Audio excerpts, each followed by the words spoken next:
Hello, peoples of the Internetz.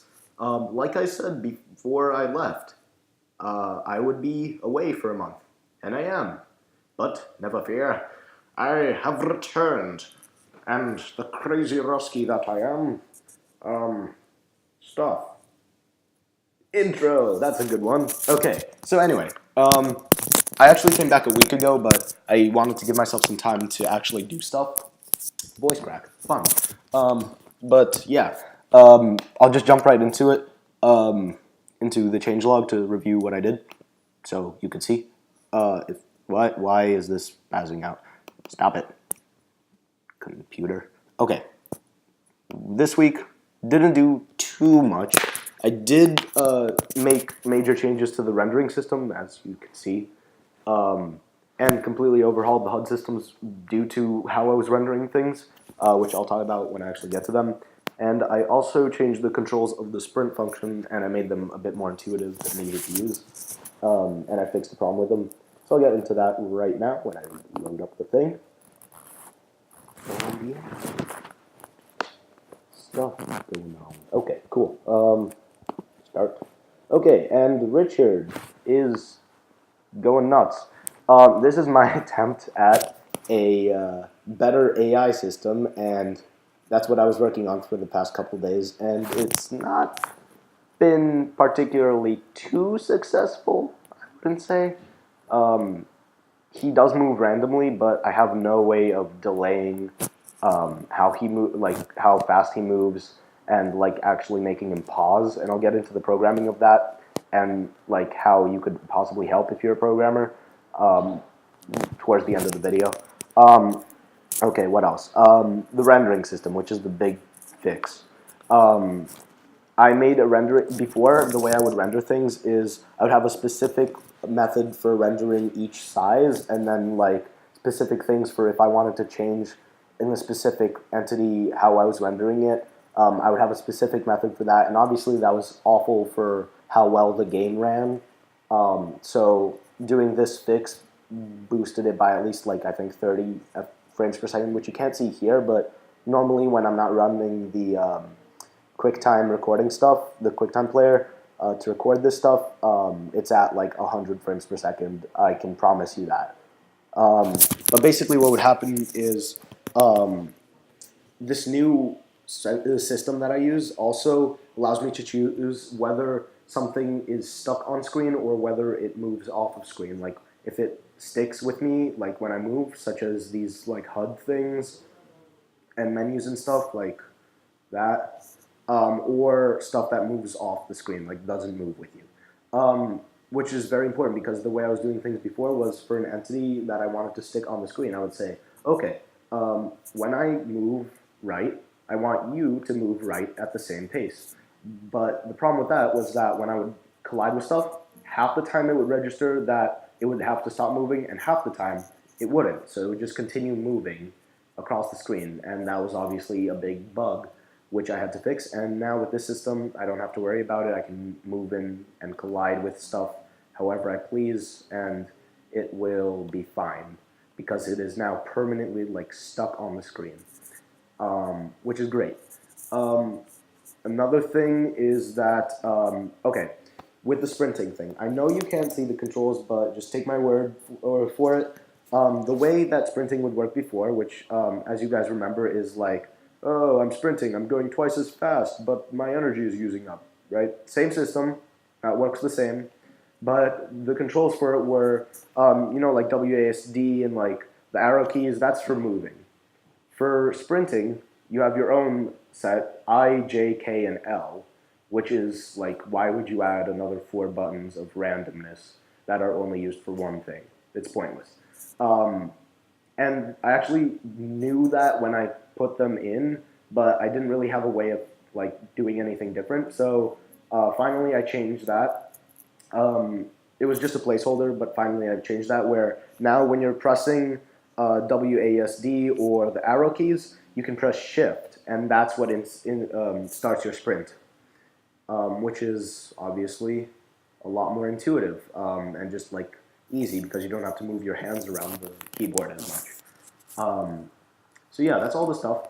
Now going into the actual code, the AI, I was having some problems. So if you're a Java programmer, please stick around. If you're not and you're curious about it, more awesomeness to you. You can obviously stick around.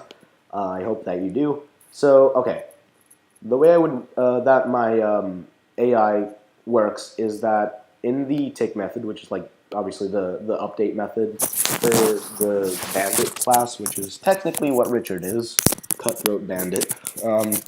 I would generate two random numbers. One would be random choice, and one would be random move. And as you can see, random choice is like which direction the thing moves in. So 0 is to the right, 1 is to the left, 2 is down, and 3 is up.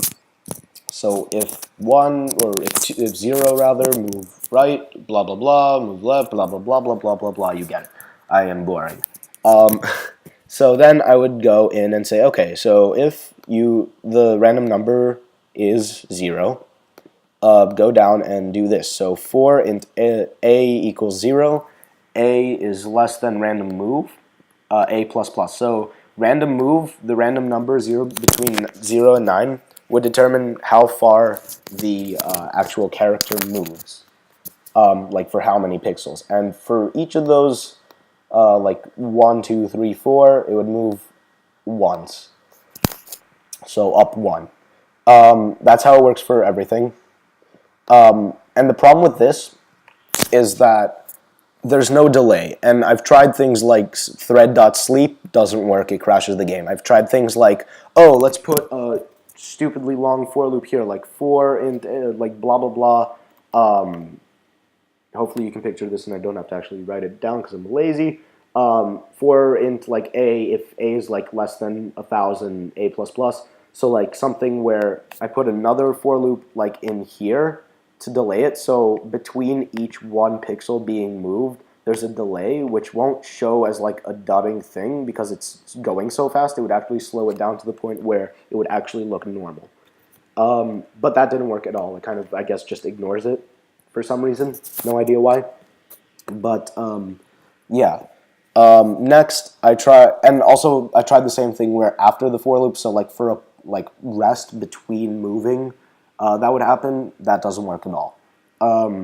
So those are my two problems. I need a way to slow down the movement speed because, as you saw, the thing was just darting all over the place before he like just flew off the screen and never returned. Richard is crazy like that.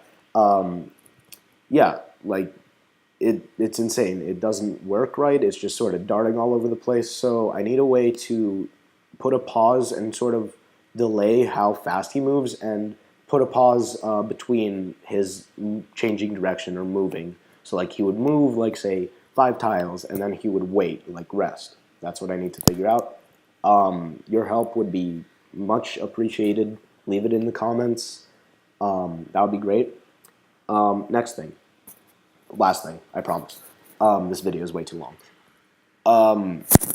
Tell me what you guys want to see me add into the game, because I want this game to sort of be influenced by you people. You, the peoples of the internets. By the peoples, for the peoples of the... That pooped that up. But anyway, you get what I'm saying. Tell me what you want to see into the game, because...